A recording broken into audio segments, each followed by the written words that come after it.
This is Module 5, Barriers to the Web by Anthony Douglas for AEP 800, Innovative Technology Integration.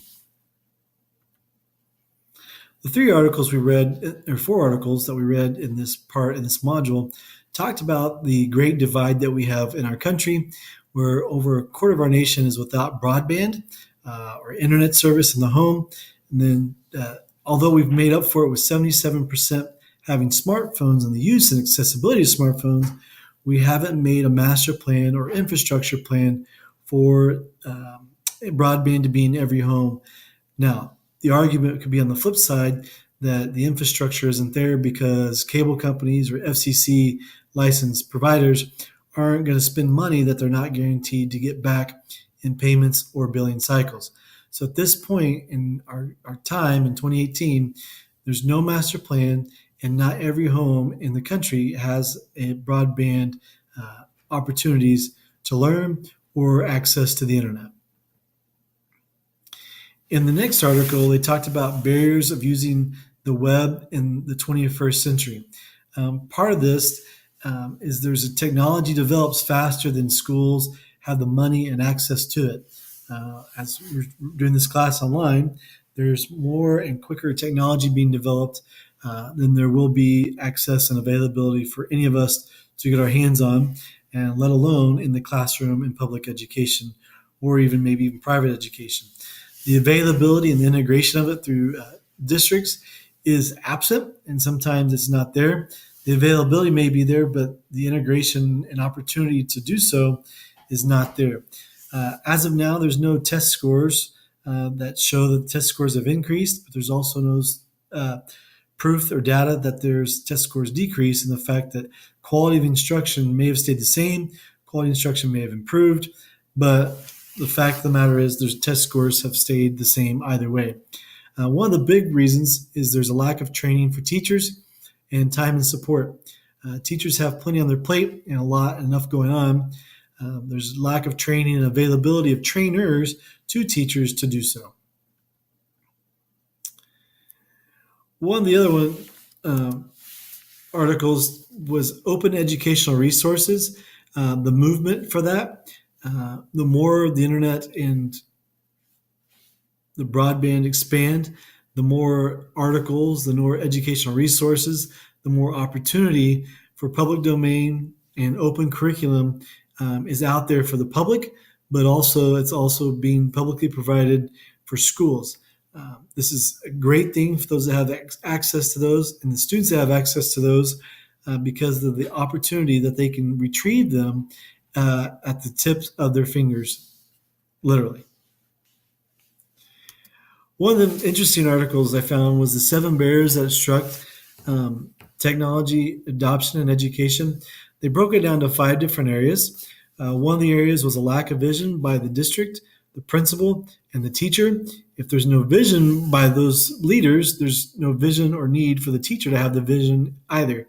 If the teacher has the vision but nobody else does, how can you sell it as a teacher to your administrator at that point? One of the biggest considerations was considering the achievement gap and how students learn, and if the test scores can increase, and for test driven, if the test scores can increase, the reading scores can increase, and the math scores can increase, then the achievement gap can be reached. The next one was a huge one, was a lack of funding. To do one-to-one or in a classroom or one-to-one in a school isn't cheap. The bottom line is it costs money to do that. And the infrastructure within that, like number 6, costs even more money to keep it up and running with technology wiring, drops, and support. A couple of the other ones was the teacher's role, which really impacted is the teacher's buy-in and how does the teacher use it in their classroom every day, or do they use it sparingly, and are they willing to think outside and beyond the use of a textbook? So how does this apply to me? How has technology been used in my classroom? How does it apply to me in my school? And how does it apply to me as an administrator?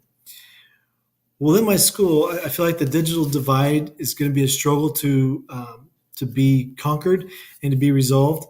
I use the word conquered because it's very much there.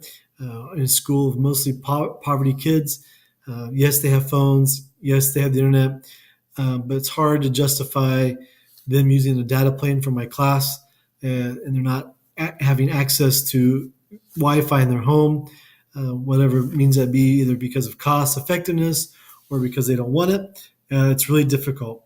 Even now, where we live and where um, my daughter goes to school, they use their one-to-one in her classroom, which is great, and we love it.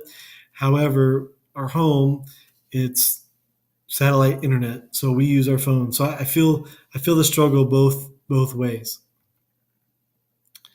So what skill sets do the students need or must have prior to graduation? They need to be able to function with technology in the real world, whatever that is. Uh, Internet, copy, paste, word processing, slideshow, presentations, multimedia, videos, whatever it is, they're going to have practical ideas and practical use before graduation. So, what impact has they had on me personally? Well, obviously, this class, using it online. We shop online. We do a lot of shopping on the internet to find things. We try to discover what is out there and what we can find to get a bargain, get a deal. But also, a lot of our information, and a lot of our internet, our email, our web searches, this class. In my classroom, I use it also as Google Classroom and use it in a way that help kids have access to things more globally. So integrating technology in my current position, like I said a second ago, I use Google Classroom.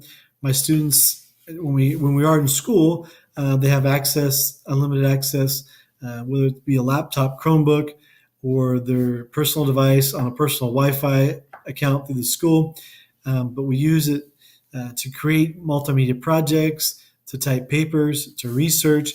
I try to include it in everything we do every day to make sure they're able to function and have those skills. So when they go to the real world, it's not something foreign or new to them. So are we equipped for the 21st century? Yes and no. We have pieces, but we don't have the whole program. There are bits and pieces to it. Our school district is very limited in the fact that not everybody's one-to-one. Not everybody, we don't have the whole Google education package with Google Plus or Google Communities, but we do have bits and pieces. So what we do use and what we do have, we use.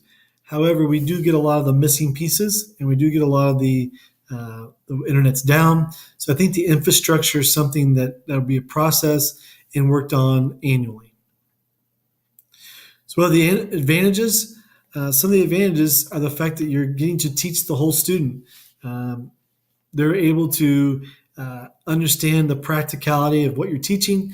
They're able to put those into regular daily use, just like they would on the job site. It's easier for me as a teacher to answer their questions. I'm accessible to them, as well as turning in papers, retrieving papers, and grading papers. The disadvantages, I do have students who've camped out at McDonald's during the day or at night to make sure they get their stuff done because they don't have access at home, nor do they have access anywhere else except where Wi-Fi or broadband is free. Teaching homeless students or those who can't afford it makes it difficult when you're trying to communicate that, hey, we need to get this done. Here's how we're doing it. But I can't get too mad or upset because they don't have access themselves. Cyberbullying and different things. I've had students in the past and players in the past who've texted poor messages to each other. They've picked on each other. They've posted things that weren't appropriate about each other or to each other. And it's difficult because you want them to use the technology, but you have to teach cyber citizenship to begin with. Here's a list of the references and things that we use for the paper.